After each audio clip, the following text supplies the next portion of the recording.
Westgate Center for Rehabilitation and Alzheimer's Care hosted their annual yard sale today. Marlia Clipston went to learn more about the cause.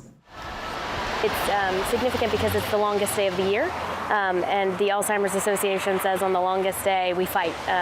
There's a concept with Alzheimer's disease about sundowning, and so on the longest day with the most light, we fight.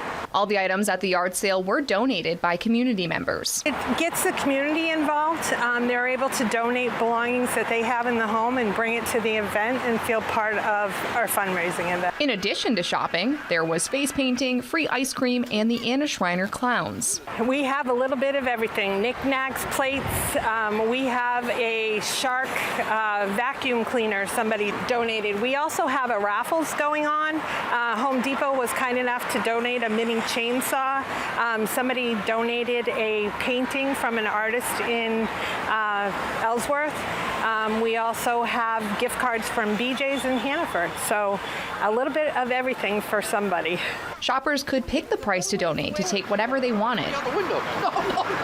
In addition to a fun first day of summer, the event also aims to spread awareness. It's definitely uplifting to see that support in the community.